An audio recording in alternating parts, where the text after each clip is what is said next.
toda a decisão foi feita pelo empresariado, né? A reforma do ensino médio foi desenhada por eles, a BNCC, a escola de tempo integral. Então, tudo isso vai colocando um tempo, intensificando o trabalho, intensificando a relação dos alunos com o tempo da escola, né? Então, que tempo que a gente tem de autonomia para poder pensar nesses processos, né? Então, é uma diferença social muito grande mesmo, de um tipo de controle social que a própria educação está exercendo sobre as pessoas, né? De modo que a gente vai cada vez mais se cindindo da política educacional.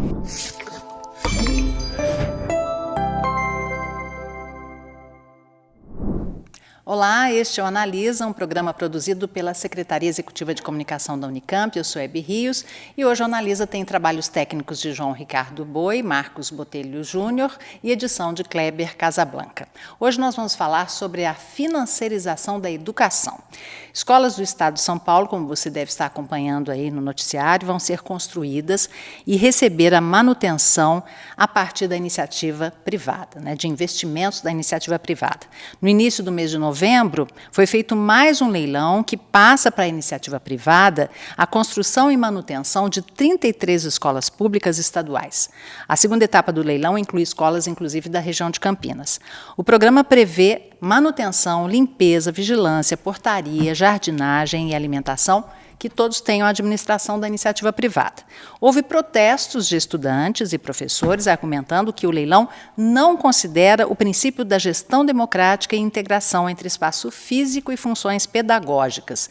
O governo do Estado de São Paulo nega, dizendo que muitas escolas vão partir do zero, que outras vão passar a oferecer serviços de qualidade ao cidadão. Bom, o fato é que o governo do Estado de São Paulo atua em outra frente também para reduzir o investimento público em educação. Ele enviou uma proposta de emenda constitucional para a Assembleia Legislativa propondo a redução do investimento de 30% para 25% em educação. A intenção, segundo o governo, é passar o investimento para a saúde. E nós estamos... Passar não, na verdade, aumentar o investimento em saúde. E nós estamos gravando hoje, dia 12 de novembro, a previsão é que essa votação seja amanhã, 13 de novembro.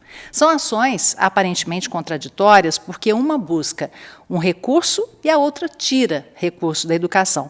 Mas é fácil entender que as duas revelam um projeto evidente de distanciar cada vez mais o dinheiro público da educação com um rótulo de PPP, parceria público-privada, que beneficia mais o privado e a lógica do lucro do que o público e a lógica do direito. Por isso, hoje no Analisa, a nossa convidada a repercutir esse assunto é a professora da Faculdade de Educação, Carolina Catini, que se dedica às pesquisas relacionadas à privatização da educação estatal e coordena o grupo de pesquisa Educação e Crítica Social. Obrigada pela participação, Carolina. Eu que agradeço pelo convite, Hebe, e todo mundo aqui do programa. Bom, você concorda, Carolina, com essa afirmação, né, de que o governo tem uma intenção clara, né, de privatizar a educação, apesar de negar isso, né? E isso seria, no fundo, a financiarização da educação? Concordo, Hebe. Acho que a gente está num momento crucial, né, de passagem para uma outra forma de organização dos serviços sociais gratuitos ou serviços subsidiados pelo governo até hoje, né? Então, toda a população que precisa desses serviços, o que a gente chama de tem a produção, né, na sociedade, e a reprodução social está passando por um momento de subordinação empresarial, né? Então ela está sendo alterada. E na esfera do direito social, isso significa uma grande alteração, né? Uma alteração que a gente está observando faz tempo, né? A gente fala sobre a privatização, pelo menos desde os anos 90, com muita ênfase, né? De uma passagem, uma transferência da gestão dos direitos sociais para organizações privadas, desde que as parcerias começaram, né? E esse processo, claro, ele vai mudando de qualidade na medida em que ele se expande, né? A quantidade acaba alterando a qualidade desse processo. Então, esse processo vem de muito tempo. E hoje, claro, a gente está falando de um capitalismo financiarizado, né? A gente está num momento desse tipo de acumulação. Então, evidentemente, todo esse setor sofreria algum tipo de modificação. Então, hoje em dia, eu acho que não dá mais para a gente pensar só o direito social ou os serviços gratuitos para a população num contexto de financiarização, mas elas mesmas sendo inseridas nos mercados financeiros, né? Então, os leilões são um exemplo disso, tem muitos outros na educação. Na verdade, eu estava estudando vários outros modelos quando chegou o leilão e, claro, acho que a gente precisa se dedicar a entender o que está acontecendo. fazendo, né? Esse governo um pouco está parecido, né, o que está acontecendo no Paraná e aqui, no estado de São Paulo, está associada à privatização com esse modelo novo, que está colocando a escola como um ativo financeiro, ela está funcionando e, ao mesmo tempo, tem uma subordinação também tecnológica por meio de plataformas. Então, no estado de São Paulo e no Paraná, tem o BI, né, que é uma espécie de uma grande plataforma que coordena as outras plataformas de disciplinas diferentes e que estabelece um novo tipo de controle sobre o trabalho. Então, essas duas coisas associadas, elas mudam a estrutura da educação como um direito social e muda o financiamento, né, o padrão de financiamento pela financiarização, e muda também o trabalho dentro da escola, né, muda a natureza do próprio trabalho pelo tipo de introdução de tecnologia. Não é mais só uma tecnologia que te ajuda a dar aula, é uma tecnologia que faz a gestão de todo o trabalho, né. Então, ela tem um salto muito grande de qualidade. E por isso esse descompromisso com questões pedagógicas, né, que estão ali no cerne do serviço público, né, da educação pública.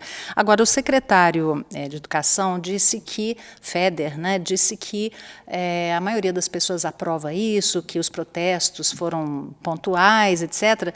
Eu não duvido, porque a forma como o governo vende isso é de que é uma coisa muito boa, que vai trazer, né, um crescimento, né, para os profissionais da educação, inclusive, não só para a escola e para os alunos, né? Como é que você vê essa propaganda que é calcada nesses benefícios, né? E que benefícios são esses? Olha, é verdade que a gente está diante de um quadro, de uma escola pública completamente degradada, sucateada, é muito heterogêneo a qualidade da escola em cada uma das regiões, nas cidades, enfim. Ano passado, eu visitei muitas escolas para fazer o debate sobre a reforma do ensino médio, e é tão diferente a qualidade de cada uma delas, que, de fato, assim, tem umas tão destruídas que a resposta da iniciativa privada pode parecer uma coisa para a população que vai melhorar, né? Então, por exemplo, lá no Paraná, ficou famoso um professor chamado Mesco, um professor de filosofia, que ele estava defendendo a parceria, achando que isso podia melhorar o contrato de trabalho, porque as empresas estariam lá. Então, muito professor, né, tem um contrato temporário com o Estado, depois eles poderiam ser contratados como se fosse um networking, né? Contratado pela empresa, tal. Logo, bom, agora ele deu um monte de entrevista falando, mentira, não é isso que vai acontecer, é uma enorme precarização do trabalho, porque, evidentemente, lá no Paraná é ainda mais grave, que é diferente daqui, porque os consórcios lá, eles podem contratar os professores, né? Então, eles também terceirizam a atividade fim, que é o próprio trabalho docente, né? E aí, com esse tipo de relação, eles precarizam muito mais, porque abaixa muito mais o salário, né? Então, enfim, acho que eles têm sempre essa discussão, e isso já é muito antigo dentro da educação, na universidade, na creche, na escola, que a terceirização da gestão e da parte não pedagógica, ela não seria prejudicial. Na verdade, ela aumentaria a eficiência, né? Deixa a direção, a coordenação da escola apenas com assuntos pedagógicos e separa o resto do trabalho de gestão com especialistas em gestão. Na verdade, essa gestão acabou virando um grande negócio, né? Um negócio que, como se não houvesse diferença, você administrar, você fazer a gestão de uma escola, de uma fábrica de Bombril, de uma fábrica de salsicha, como se a gestão fosse uma coisa só, tecnocrática, né? E a gente sabe que na educação tudo é pedagógico, né? A relação com a pessoa que está fazendo a comida, enfim, o fato dela ter uma relação precária, temporária, isso educa as crianças também, né? Ela está se relacionando com a pessoa que faz a comida de uma determinada forma. Então, isso tudo a gente chama de forma educacional, né? É a relação pedagógica como um todo. Então, eles têm separado isso há muito tempo. Mas a verdade é que na educação até a terceirização da atividade fim já é muito antiga, por exemplo, nas creches. Antes mesmo da regulamentação da terceirização da atividade fim, que foi só em 2017, com a lei da terceirização, a educação infantil já funciona com uma terceirização completa, né? Eles passam para uma organização social, uma OSC ou uma ONG, e essa OSC faz a gestão e a contratação de professores e professoras, né? Então, isso já acontece há muito tempo. Então, estou dizendo isso para dizer que precisa de ter todo esse histórico de um processo de privatização que vai se naturalizando para a gente chegar no ponto que chegou, né, e ter uma dificuldade muito grande de ter uma organização contrária a esse processo. Então, teve luta e teve muita repressão, né? É importante dizer que houve repressão, tanto aqui quanto no Paraná, que foi uma repressão muito grande dentro da Assembleia Legislativa, e mesmo assim foi aprovado o projeto. E interessante que não se denuncia a precarização, né? De maneira Só alguma. se coloca como se tivesse sido a solução para todos todos os problemas e não coloca a quantidade de problemas criados a partir desse processo, né? Carolina, e você e o professor Gustavo Melo, da Universidade do Espírito Santo, a UFES, né? Vocês escreveram um artigo, Escolas Leiloadas na Bolsa de Valores, que educação é essa?, que foi divulgado ontem, né, no blog Boitempo, da editora Boitempo. Eu vou destacar alguns trechos aqui que eu acho interessantes para a gente repercutir, né, com as pessoas. Em termos de discurso, esse empresariamento do Estado aparece como uma estratégia de atração de investimentos privados que visa desonerar o Estado, reduzir custos, garantir maior eficiência de gastos, garantir a austeridade, mas na prática salta à vista que esse caminho passa por uma rapinagem histórica das gangues empresariais aos cofres estatais com a transferência de recursos cada vez mais vultosos diretamente para as contas daquelas corporações. Então, me chama a atenção nisso a lógica do lucro. Né? Então, você está lidando com a coisa pública, que é pública, quer dizer, não é de um ou de outro, é de todos, transfere isso para a iniciativa privada, para ela ter lucro, e você não devolve na mesma medida para o cidadão aquele benefício. Né? É essa lógica perversa que vocês apontam aqui. Sim, porque, bom, eles estão falando toda a justificativa, isso dá para ver na Secretaria de Parceria e Investimento do Estado de São Paulo, e também existe uma Secretaria de Parceria e Investimento ligada à Presidência da República. Elas têm o mesmo linguajar, que é atrair investimento privado para os direitos sociais, né, para os serviços básicos. E, enfim, isso é uma coisa nova, porque, então, por exemplo, a gente tem... esses leilões funcionaram como uma concessão de rodovia, né? Só que a concessão de rodovia, ela tem uma remuneração que vem do Estado, certo? Então, o Estado passa o serviço, tem uma remuneração que dá para a empresa, para ela começar esse serviço, mas tem o pedágio, ela cobra por um serviço. A educação nunca teve essa renda, e ela passa a ter, porque justamente elas estão operando como ativos financeiros. Né? Então, isso é um grande pulo do gato, né, para esse momento da financiarização. Então, existe sim uma mudança aqui, e é uma mudança que é difícil de fazer análise, porque, de fato, se a gente olha só para isso, claro, a gente está falando aqui, não é só para isso, né, a gente está falando eles estão chamando, tanto na B3, na Bolsa de Valores, quanto no o governo do Estado, eles chamaram de maratona de leilões. Então, além de rodovias, tem parques tecnológicos, tem Fundação Casa, tem a manutenção de escola, além das escolas novas. Né? Então, as escolas novas, eles estão chamando de greenfield, que são ativos novos, que eles procuram valorizar, e as antigas, que eles vão passar para concessão privada também, eles estão chamando de brownfield, que é um título que é para revalorizar títulos que estão desvalorizados. Né? Então, eles estão inserindo isso num contexto do mercado financeiro. Eu não sei exatamente como isso vai se dar, e acho que isso é uma das coisas da pesquisa aqui, que está movimentando a pesquisa, mas a gente está vendo que isso está associado a vários outros movimentos dentro deste campo, como, por exemplo, na semana passada também, a Câmara Legislativa aprovou um selo para as empresas que fazem investimento social. Então, porque elas estão sendo obrigadas ou empurradas pelo mercado financeiro a fazer trabalho social e ambiental. Isso está dentro de uma política de sustentabilidade ou de ESG, ou ASG, que são critérios de entrada no mercado financeiro, de entrada no mercado de capitais, em que as empresas têm que fazer um trabalho ambiental, social ou de governança. Isso é um salto muito grande em relação ao que antes a gente conhecia como responsabilidade social corporativa, né, responsabilidade social empresarial, que dizia que elas tinham que ter algum papel social. Então, elas têm lucro, então elas têm que ter um papel social. E é claro que elas não queimam dinheiro, né? A empresa quer lucro, então elas fazem isso, mas elas tinham isenção fiscal, elas pagavam menos impostos ou não pagam impostos, então elas passam a ter interesse nisso. E com o andar da carruagem, elas veem que elas vão passar a ter um domínio social muito grande ao fazer esse tipo de trabalho, porque elas passam a organizar a população. Né? Então, se a gente olha, por exemplo, para o Itaú é uma instituição, e eu estou fugindo um pouco, tá? Porque é outro modelo. Não tem problema. Esse modelo aqui a gente volta aqui para o leilão. Tá. Mas aqui, por exemplo, o Itaú, porque eu estou pensando nisso, porque eu acho que de fato, a gente está vivendo um processo de subsunção empresarial, que eu acho que isso está virando um nicho de mercado para as empresas, né?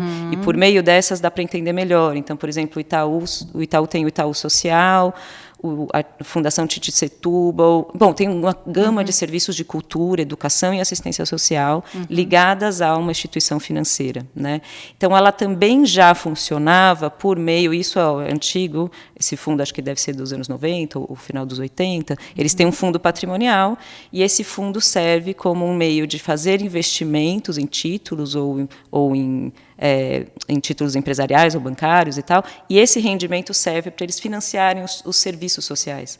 Isso é muito grande na educação, né? Isso é um serviço que foi crescendo demais. Então, mais associado, ele foi crescendo na educação não formal, então no contraturno escolar, mas agora, e aí eles foram operando de que maneira?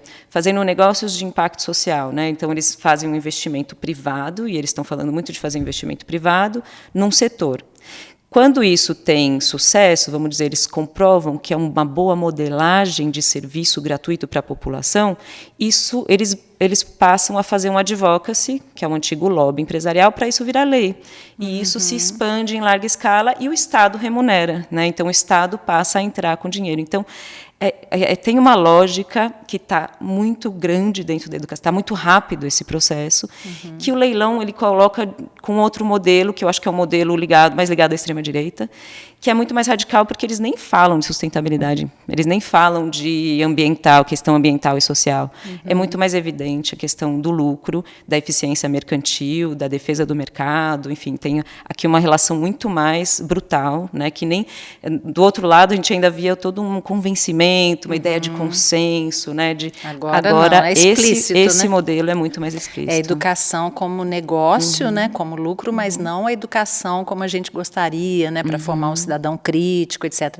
E até com relação a essa formação do cidadão crítico, como fica essa relação, né, daquele conteúdo que é ensinado, que é totalmente administrado pela iniciativa privada? Quer dizer, você acaba matando um pouco a questão do próprio conflito, que é natural nas relações ali, né, hoje na escola pública, entre professores e Estado, quando há uma negociação salarial, ou entre a questão do currículo que é colocado e a crítica que é feita. Você acaba matando essa questão do conflito, que é necessário e saudável dentro até do processo democrático, né?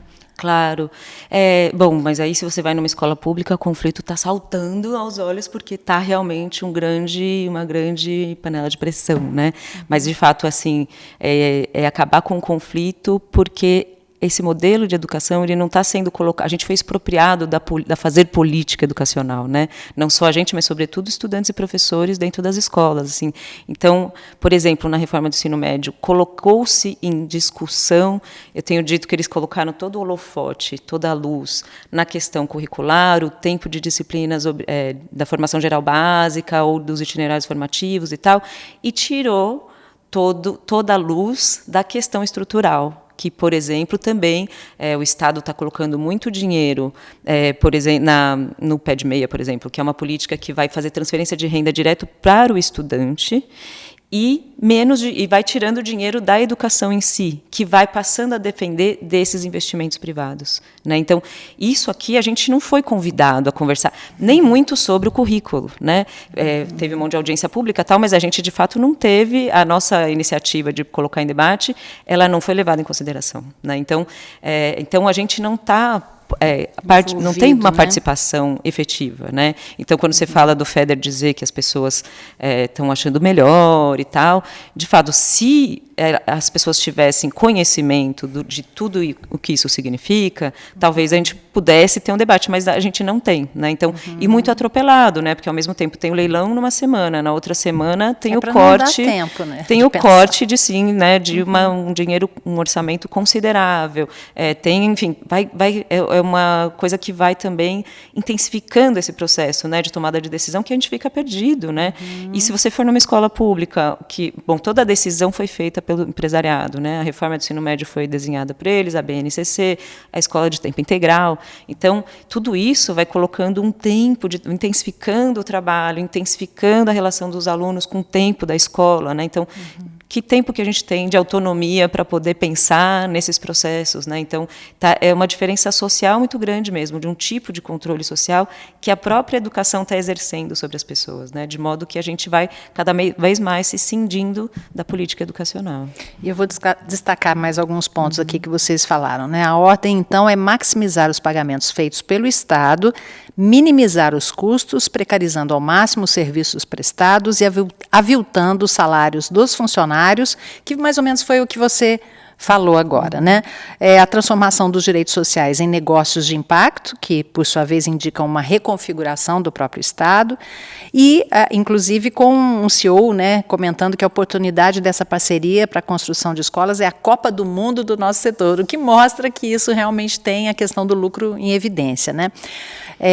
E o que me chamou a atenção também nesse artigo, um punhadinho de especialistas para produzir material escrito e audiovisual e muitos profissionais da educação para atuarem como replicantes dos materiais, destituídos de qualquer autonomia pedagógica, possibilidade de criação e manejo de conhecimentos de acordo com o contexto e as relações existentes. Quer dizer, é matar essa produção pedagógica que leva à crítica e tudo mais, né?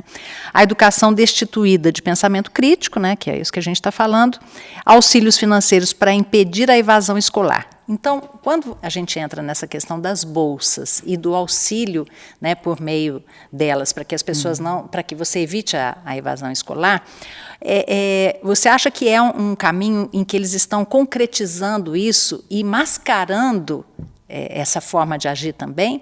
Ou ali também existe uma coisa explícita, né, de financiamento por meio de algo que é legítimo você dar uma bolsa, né, para um estudante?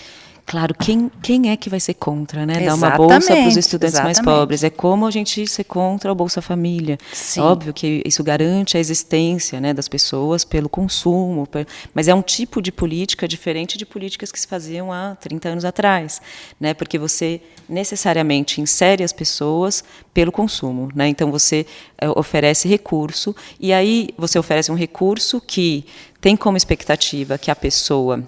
Então, ela tem tudo a ver com a noção de capital fictício, né? Porque você faz um investimento, o Estado põe um investimento na pessoa, esperando que ela sobreviva, maneje as coisas, mas também esperando uma maximização da produtividade dos pobres, né? Porque se você tem algum recurso, isso foi visto, por exemplo, quando aumentou muito o recurso do Bolsa Família durante o auxílio emergencial na pandemia. O que as pessoas vão fazer? Comprar um celular, porque é o jeito delas se empregarem numa plataforma, né? Então, elas vão comprar meio de trabalho. Então, isso é um jeito de que as pessoas se insiram no mercado de trabalho. Mas agora o pé de meia, ele não é só a inserção produtiva que se espera da juventude, mas ele também é o que eles estão chamando de inclusão financeira.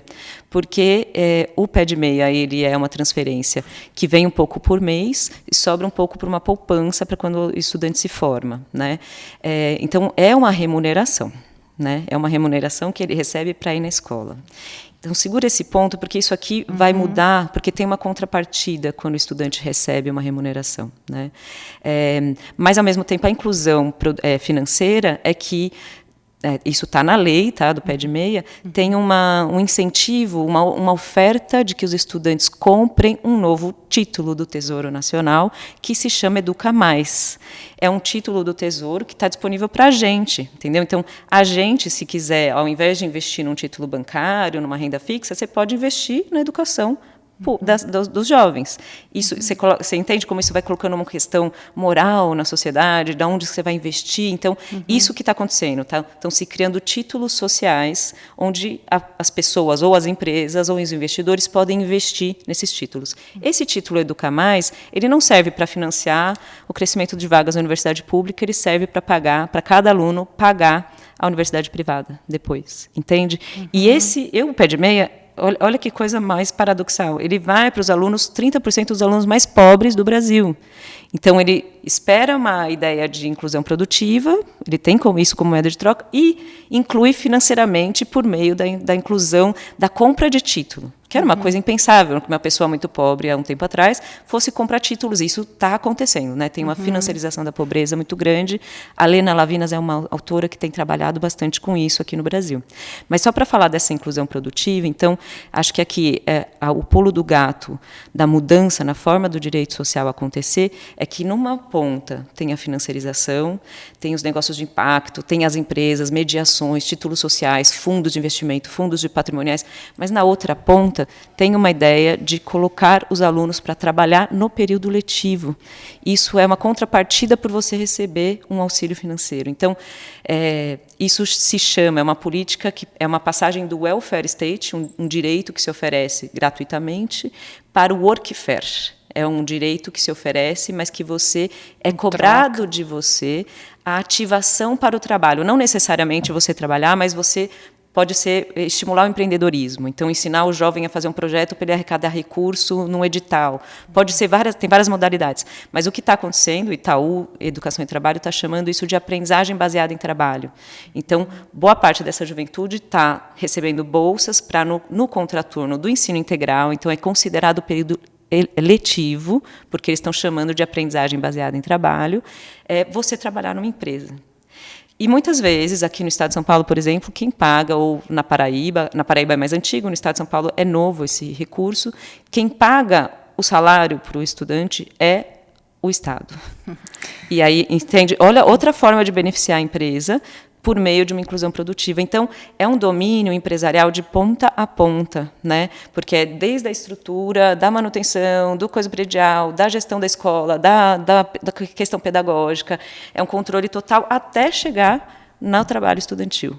Então, isso que eu estou chamando, que acho que é uma nova era mesmo, de organização da reprodução social, né? Isso está acontecendo na educação e em vários outros setores, do direito de maneira distinta, e tem algumas pessoas analisando esse processo. Mas a gente vê que o Estado está chancelando tudo isso e, de certa forma, é uma financiarização do Estado também. Sim, o Estado ele é uma parte fundamental desse processo. Acho que já faz um tempo, né, que essa ideia de Estado mínimo, que não dá mais para a gente falar disso, que tem que falar de um Estado máximo, na verdade, porque é um Estado que controla, regula, legisla e é o fiador dessas operações mercantis. Ninguém vai fazer um investimento num setor social sem ter a certeza que vai vir a remuneração do Estado, entende? Porque ele é aquilo que dá a confiança para os investidores. Vai vir de algum lugar, né? Então, mas é claro que a gente está vendo uma mudança na própria arrecadação do Estado, que está diminuindo a arrecadação, e eles estão buscando esse investimento privado. Acho que tem uma grande aposta aí colocada, que não é só no Brasil, então tem vários outros estados, vários outros países que também estão passando por isso, que é a ideia de que, aumentando o investimento privado nesse setor, vai ter um controle maior do próprio privado. Então, é isso que eu estou chamando de uma subsunção, é uma subordinação.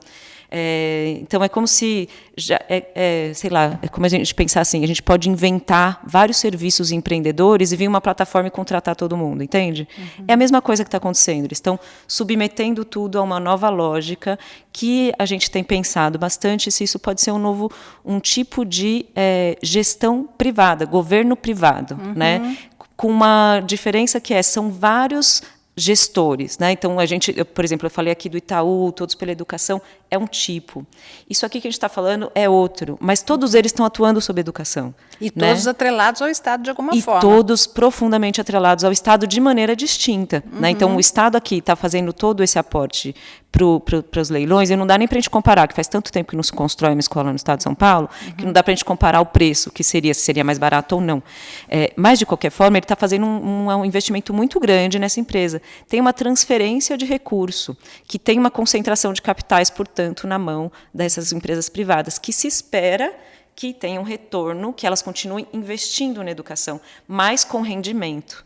Né, que elas têm um rendimento que passa pelo mercado financeiro necessariamente. É você sair do interesse público para o interesse do público, né? Daquele grupo específico que é atendido, né? E não o interesse público, que é a população. Né? Agora, no artigo vocês citam também a questão da concorrência entre os próprios alunos, né, estudantes que são incentivados ao empreendedorismo, né, e não a uma coisa de cooperação e de ver a educação como algo que constrói coletivamente. Então, eu queria que você também comentasse essa abordagem que assim, me chamou a atenção também. Sim, eu acho que a gente na educação discute bastante a questão do currículo, porque, de fato, né, a gente está falando, eles estão tirando conteúdo que favorece o pensamento crítico, né, então é menos aula de sociologia, menos aula de sei o quê. Mesmo quando tem aula de geografia, eles estão empurrando um tipo de conteúdo que é determinado pela ONU, ligado aos Objetivos de Desenvolvimento Sustentável, que, no entanto, são exatamente a forma de aparecimento dos investimentos privados, né? São elas que estão colocando as empresas para operacionalizar os Objetivos de Desenvolvimento Sustentável como forma de financiarização. Então, enfim, é muito difícil porque os estudantes estão perdendo caminhos de autonomia para a formação e estão tendo o tempo preenchido com muitas atividades empreendedoras, né? Com muita atividade de organização do projeto de vida, como se fosse uma empresa. Acho que essa é a linguajar, né, que todo mundo conhece hoje, assim, essa ideia de que cada um é uma empresa de si mesmo, então precisa estabelecer as metas, precisa saber onde vai chegar, como se você está recebendo um investimento da educação e você precisa empregar bem esse investimento para que você seja um capital humano rentável no futuro, né? Quer dizer, é aí que está a concorrência e a questão de cada um pensar no seu e não pensar coletivamente, como se fosse assim, a consciência coletiva, né, para você construir uma sociedade que seja boa não só para aquele determinado empresário ou aquela determinada empresa, mas para o grupo social. Isso. Você deturpa essa questão do social. Eu acho que é um tanto assim individualista nessa ideia de meta, tal, mas também de formação de pequenos grupos, que também é um jeito de nos controlar e também tem uma lógica social que está funcionando desse jeito, né? A rede social nos enquadra por grupos, a política educacional não é mais universal para todo mundo, é uma política focalizada. Então, para cada nível salarial, para cada nível de, sei lá, a favela que é mais perigosa, tem escola com polícia militar, a escola que é mais no centro tem escola com cultura. Então, eles vão mesclando os direitos de forma a servir para determinado público e vai criando, parece que é o todo, mas, na verdade, a gente está relacionando com o grupo. Então, eles criam, tem uma disciplina que chama empresa pedagógica em alguns estados, né? Então, cria-se um grupo para criar uma empresa e essa é a avaliação, se você conseguiu criar uma empresa rentável, que tenha futuro e tudo mais. Então, você entende? Tem a ideia de um grupo, mas é um grupo que cada um tem uma determinada função dentro desse grupo, né? Então, tem uma mudança, e eu acho que daqui, claro que a gente pensa, né, educação é uma certa projeção para o futuro, e a gente está num momento muito duro de... Eu perguntei na minha sala de aula, né, que as alunas tinham como melhor expectativa de futuro, e elas falaram sobreviver à crise climática. Então, a gente não está num momento histórico de pensar em ter um futuro melhor, de ter um emprego bom, né? Então, a projeção está muito difícil de ser colocada, né? Então, parece que a realização tem que ser no próprio presente. Só que isso cria um curto-circuito subjetivo, porque, ao mesmo tempo que eles falam você pode tudo, todo linguajar de autoajuda está dentro da escola por meio das competências socioemocionais, né? Você tem que ter empatia, resiliência, força, a meta, você tem que cumprir e tal.